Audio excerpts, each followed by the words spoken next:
Ever feel like your energy's just gone, like you're running on fumes, Yeah. totally drained? Yeah.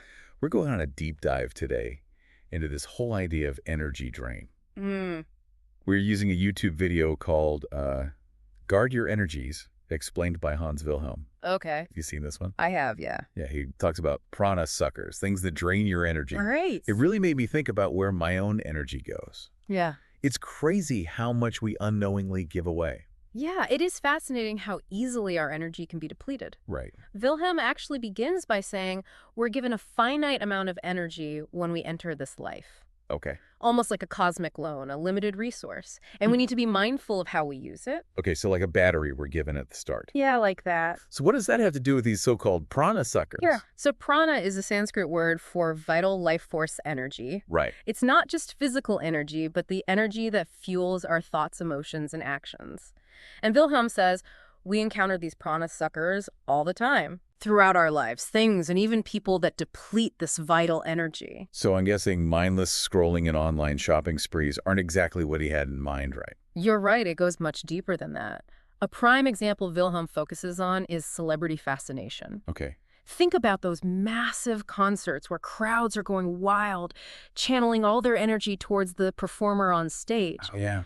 That's a powerful exchange of energy. Wow. He even uses the historical example of the Hail Hitler salute, showing how the energy of millions was directed toward a single leader. Yeah, it's a little unnerving when you think about it that way. Yeah. All that energy focused on one person. Does that mean celebrities are like energy vampires? Not exactly. Uh-oh. Wilhelm doesn't label anyone as inherently good or bad. Instead, he focuses on the dynamic of this energy exchange and its consequences. Got it.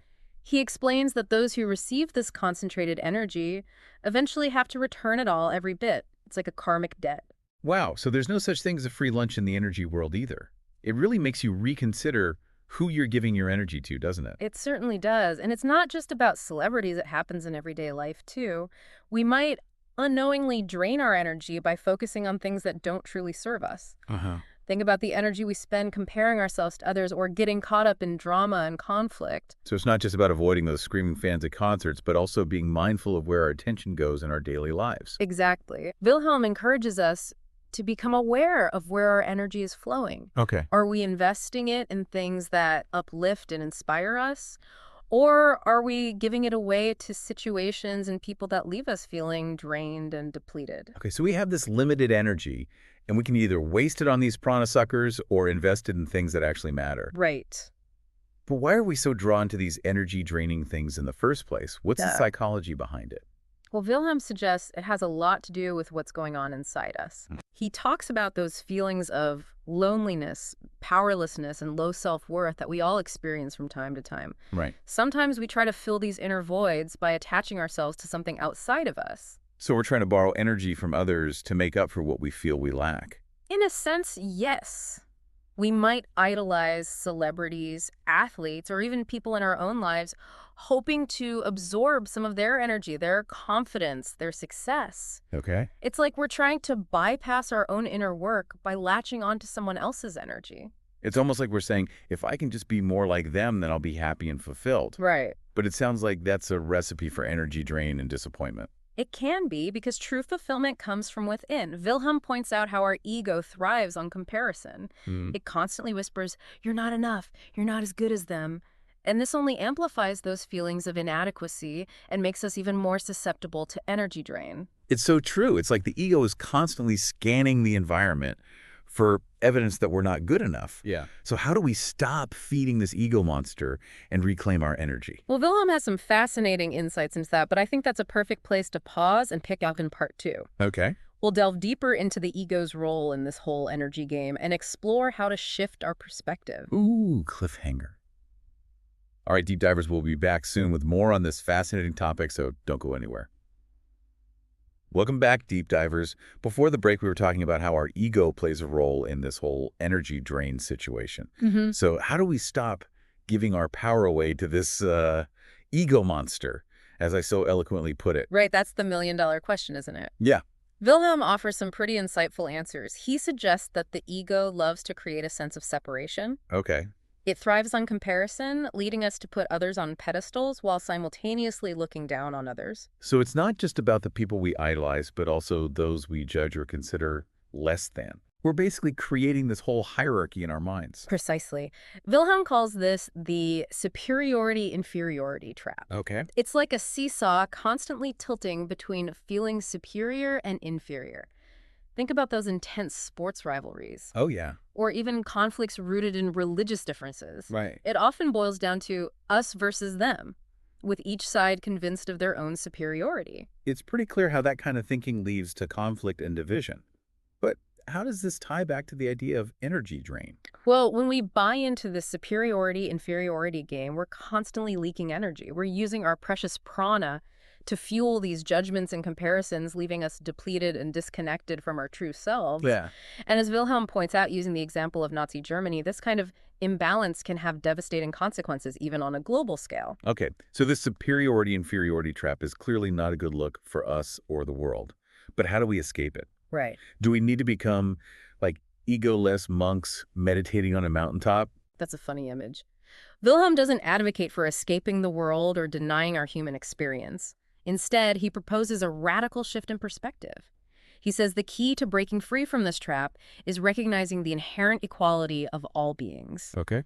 He refers to everyone as divine brothers and sisters. Hold on, divine brothers and sisters. That sounds a bit, out there. Is he suggesting everyone's perfect or something? Not at all. He's simply acknowledging that we all share a common humanity. Okay. Regardless of our achievements, backgrounds, or even our flaws, it's about recognizing that intrinsic worthiness in each person. I'm starting to see how this ties back to the whole energy drain concept. Right. When we're constantly judging and comparing, we're creating this energetic imbalance. Right.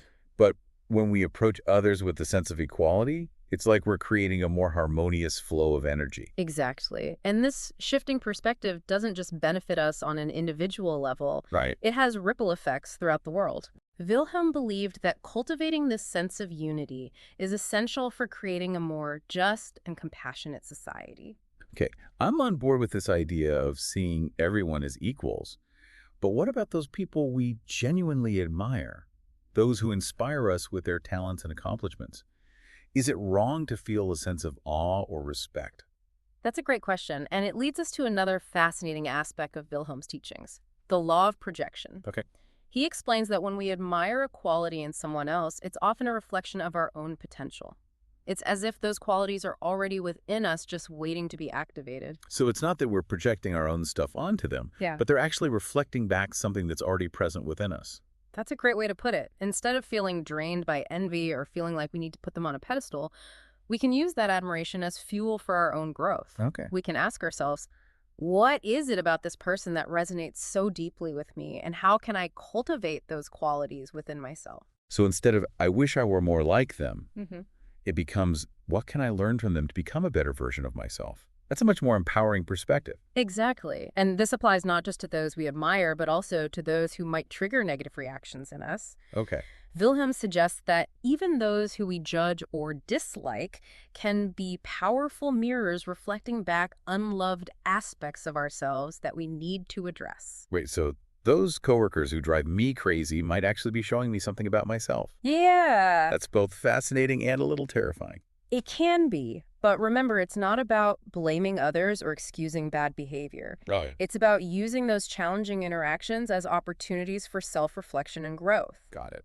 We can ask ourselves, what is it about this person or situation that's pushing my buttons? Right. And what does that reveal about my own patterns and beliefs? So instead of getting caught up in the blame game, we can actually use these experiences to become more self-aware. Exactly. It's almost like those annoying people are doing us a favor even if they don't know it. That's a great way to look at it. Wilhelm reminds us that every interaction has the potential to teach us something valuable about ourselves and the world around us. This whole conversation has been a real mind bender, but in a good way. It's making me rethink how I view myself in my interactions with others. That's definitely a shift. But I also have to wonder, how do we actually put this into practice? Well, Wilhelm offers some practical tips for cultivating the sense of equality in our daily lives, and that's precisely what we'll explore in part 3 of our deep dive. We'll move from the philosophical to the practical, offering actionable steps you can take to embody these principles. All right, deep divers, we'll be back with more on this fascinating topic shortly. Don't touch that dial. Welcome back, deep divers. This whole conversation about energy drain and that superiority-inferiority trap has really gotten me thinking. It's like a whole new lens for seeing the world. Yeah, it's powerful stuff. But I'm also wondering how we can put these ideas into practice in our daily lives. Right. Well, Wilhelm offers some really practical tips for cultivating this sense of equality. Okay, lay it on me. Well, he starts with self-awareness. Remember the superiority-inferiority trap we discussed? Yeah. It's crucial to catch ourselves when we fall into those patterns of comparison and judgment, like hitting the pause button on those automatic thoughts that say, I'm better than, or I'm not as good as. So becoming aware of those thoughts is the first step. Exactly. Notice those thoughts without judgment. It's about observing and gently reminding ourselves that everyone is on their own unique journey. Comparison is the thief of joy, isn't it? It really is. So easy to get caught in that trap. What about when we're bombarded with images of perfect people on social media? Or we're surrounded by those who seem to have it all figured out? How do we stay grounded in that sense of equality? Wilhelm suggests practicing gratitude. Instead of focusing on what we lack, we shift our attention to all the good in our lives.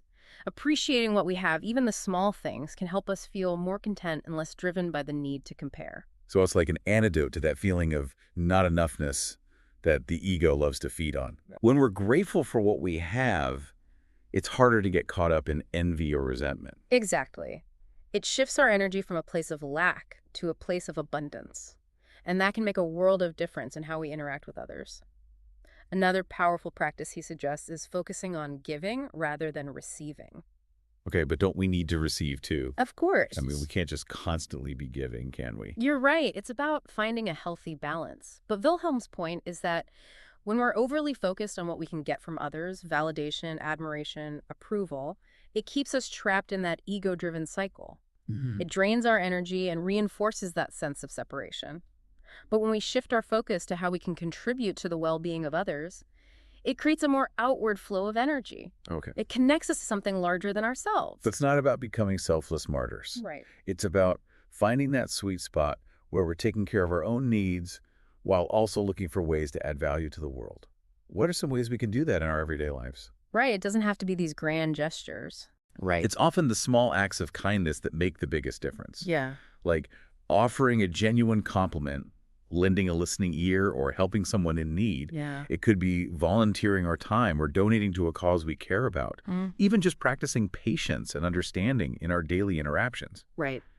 That can be a powerful way to contribute to a more harmonious world.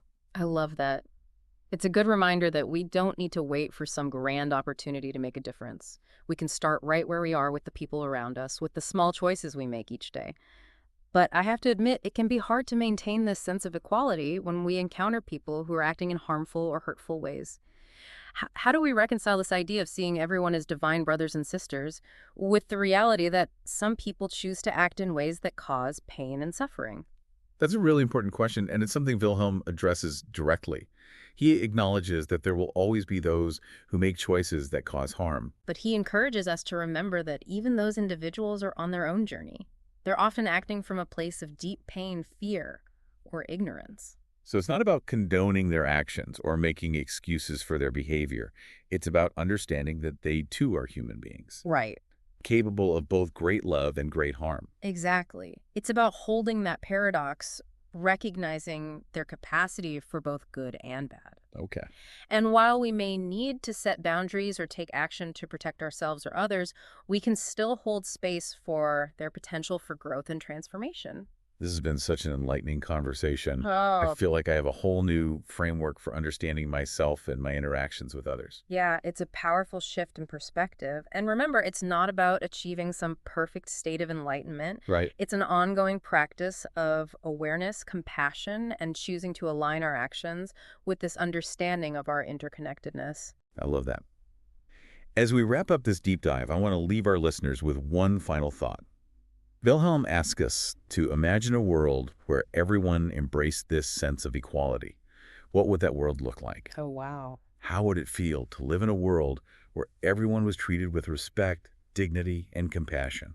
Imagine a world where competition and comparison were replaced with collaboration and cooperation. Yeah. A world where differences were celebrated and everyone felt seen, heard, and valued. Right. What kind of world could we create if we all committed to embodying these principles?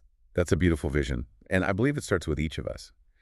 By choosing to cultivate this sense of equality within ourselves, in our own thoughts and actions, we can contribute to creating that more harmonious and compassionate world. So as you move through your day, remember to guard your energy wisely. Invest it in those things that nourish your soul, uplift your spirit, and contribute to a more just and loving world. Until next time, deep divers.